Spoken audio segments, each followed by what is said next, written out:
नमस्कार किसान साथियों आज हम बात करेंगे कि पौधा गन्ना जब हमारा 40 से 45 दिन का हो जाए, मतलब दूसरी सिंचाई के लिए जब हमारा पौधा गन्ना तैयार हो जाए, तो उस समय हमें अपने पौधे गन्ने में क्या खाद देनी चाहिए और खाद देने की विधि क्या होनी चाहिए। मतलब दोस्तों, खाद हम स्प्रे के माध्यम से दें या छिड़काव विधि से दें, क्योंकि किसान भाइयों ये चीज़ जानना हमारे लिए बहुत ही ज़रूरी होता है कि हम अपने खाद को किस विधि से अपने पौधे में दें कि हमारे गन्ना में बहुत ही बढ़िया ये लगे, हमारे गन्ने उसे बहुत ही बढ़िया एब्जॉर्ब कर लें। तो दोस्तों आज के वीडियो में हम यही जानेंगे कि जब हम दूसरी सिंचाई अपने गन्ना की करें तो उस समय हमें अपने गन्ना के खेत में जो पौधा गन्ना है उसमें क्या खाद देनी चाहिए, मतलब कौन सी खाद की इस समय सबसे ज़्यादा आवश्यकता होती है, कितना देना चाहिए, किस विधि से देना चाहिए। तो इन सब की संपूर्ण जानकारी आज हमको इस वीडियो में मिलने वाली है। तो किसान भाइयों, वीडियो शुरू होने से पहले अगर अभी तक आपने चैनल को सब्सक्राइब नहीं किया है तो प्लीज़ चैनल को सब्सक्राइब कर लें और पास ही बेल आइकन घंटी को भी ऑन कर दें, जिससे आने वाली हमारी नई वीडियो का अपडेट आपको फटाफट मिल सके। किसान साथियों, अगर आप नहीं जानते हैं कि पौधा गन्ने की पहली सिंचाई पर जब हम पहली सिंचाई कर रहे हों उस समय उनको क्या उर्वरक देने चाहिए, तो उसका वीडियो हमारे चैनल पर पहले से दोस्तों पड़ा हुआ है, आप वहां से जा करके उसकी डिटेल जानकारी ले सकते हैं। दोस्तों अब बात हम करते हैं कि जब हम दूसरी सिंचाई कर रहे हैं तो उस समय हमें उर्वरक अपने खेतों में किस विधि से देनी चाहिए। किसान भाइयों, इस समय हमें ये चीज़ समझने की आवश्यकता होती है कि हमारे पौधे को इस समय क्या ज़्यादा ज़रूरत है। अगर हम वो चीज़ देंगे तो जाहिर सी बात है, अगर जिसको जिस चीज़ की आवश्यकता है अगर उसको उस समय पे मिलेगा तो बहुत ही बढ़िया वो अपना काम करेगा। दोस्तों एक उदाहरण से हम समझते हैं कि अगर कोई बच्चा हमारे घर में छोटा है, अगर हम उसको शुरुआती के 2-3 सालों में बढ़िया पौष्टिक भोजन नहीं देते हैं, आहार नहीं देते हैं, उसको सही से केयर नहीं करते हैं, तो बच्चा तंदुरुस्त नहीं होता है, कमज़ोर रहता है, उसका विकास कम होता है और इसके असर हमको लास्ट तक देखने के लिए मिलते हैं। उसी प्रकार से हमारे जो पौधा गन्ने होते हैं या कोई भी फसल हो गया, सबका यही तरीका होता है। तो दोस्तों इस समय हमारे पौधे को क्या आवश्यक है, अगर इस चीज़ को हम दे रहे हैं तो जाहिर सी बात है पौधा हमारा तंदुरुस्त होगा, बढ़िया ट्रेलिंग करेगा, बढ़िया विकास करेगा।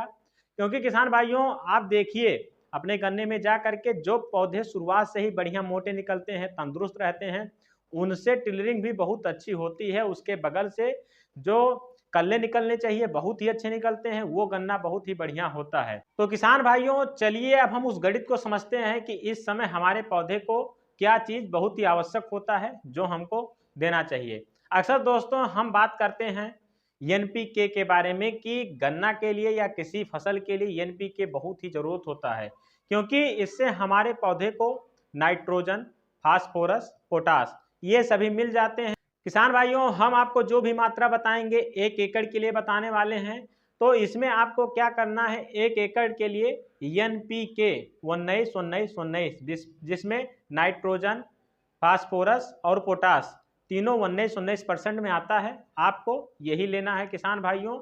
और ये पोटास आपको किसान भाइयों छिड़काव के माध्यम से देना है। अभी हम आपको आगे समझाते हैं कि ऐसा आपको क्यों करना है। पहले हम इस गणित को समझ लेते हैं क्या फार्मूला है। इसके लिए आप वीडियो के लास्ट तक बने रहिएगा, जिससे आपको एक सही जानकारी, सटीक जानकारी मिल सके और आप इसका उपयोग अपने गन्ना के साथ में कर सकें।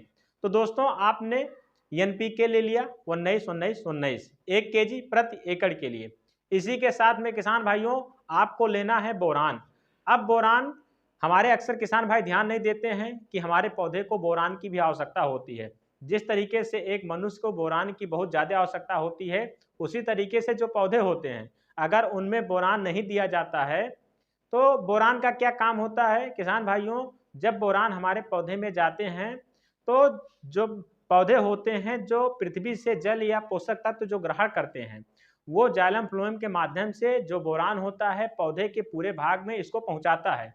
तो दोस्तों जो पोषक तत्व हैं अगर पौधे के पत्तियों तक, टहनियों तक अगर सब जगह फैल जाएंगे तो जाहिर सी बात है वो बढ़िया हरे भरे होंगे, चौड़े होंगे और बढ़िया विकास करेंगे। तो जब पौधे की पत्ती हरी हो गई तो जब सूर्य का प्रकाश पौधे पर पड़ेगा तो प्रकाश संश्लेषण की क्रिया भी अच्छी होगी, और जब प्रकाश संश्लेषण की क्रिया अच्छी होगी तो भोजन उसमें बहुत बढ़िया से बनेगा, और जब भोजन बढ़िया बनेगा तो पौधा ऑटोमेटिक बढ़ेगा, ग्रोथ ज़्यादा होगा, कल्ले ज़्यादा निकलेंगे। तो ये सब आपको बोरान के फायदे देखने को मिलेंगे। किसान भाइयों, 2 चीज़ हमने आपको बता दिया। अब बोरान की मात्रा की बात कर लेते हैं। किसान भाइयों, 1 ml प्रति 1 लीटर के हिसाब से आपको लेना है। मतलब किसान भाइयों, यदि आप 15 लीटर की टंकी ले रहे हैं तो उसमें 15 ml आपको बोरान लेना है। मतलब किसान भाइयों, 15 ml से ज़्यादा आपको बोरान नहीं लेना है। आप 1-2 ml कम ही रखिए तो इससे कोई दिक्कत नहीं होगा। तो किसान भाइयों, हमने आपको बोरान के बारे में बता दिया। इसमें अब आगे समझते हैं जो हमारी दूसरी दवा है। किसान भाइयों, सिजेंटा कंपनी के एक क्वांटिस नाम की दवा आती है जो जैविक पूर्ण तरीके से जैविक होती है। इसमें जो आपको लेना है ये 500 ml प्रति एकड़ के हिसाब से लेना है। इसकी भी मात्रा आपको ज़्यादा नहीं करनी है, आप इसको 400 ml कर दीजिए चलेगा। लेकिन दोस्तों, आपको इसकी मात्रा बढ़ानी नहीं है, 500 ml से ज़्यादा आपको प्रति एकड़ नहीं लेना है।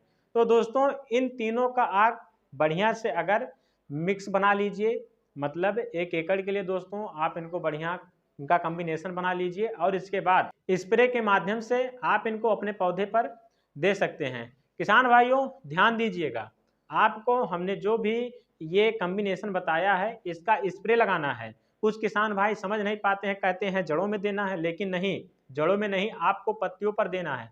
क्योंकि जब पत्तियों पर ये पड़ेगा तो सीधे पत्तियां इसे ग्रहण कर लेंगी और सीधे पूरे पौधे में ये फैल जाएगा। दोस्तों, हमने जैसा कि अभी आपको आगे बताया था आपको इसे किस माध्यम से देना है, तो हमने बताया अभी स्प्रे के माध्यम से देना है।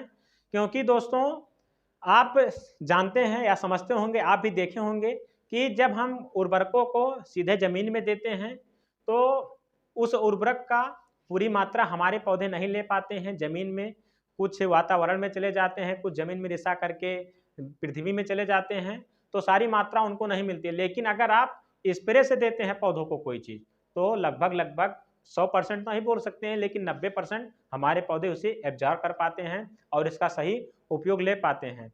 तो दोस्तों, अब जब पौधा बढ़िया 40-45 दिन का हो गया है तो इस समय हमारे पौधे बिल्कुल एकदम हर तरीके से सब जम जाते हैं, पत्तियां उसमें आ जाती हैं, तो वो खुराक लेने के स्थिति में आ जाते हैं।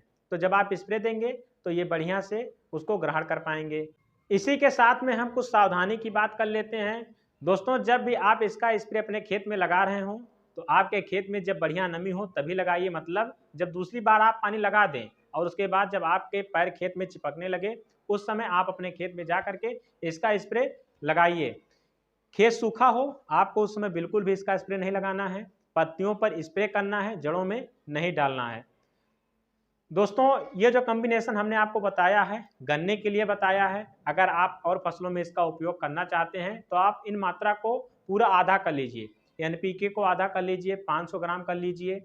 और जो हमने आपको बोरान बताया था, बोरान हमने आपको 15 ml एक टंकी के लिए बताया था, आप उसे 7.5 ml के कर लीजिए। और जो हमने क्वांटिस बताया था इसे आप 500 ml हमने बताया था, 250 ml कर लीजिए।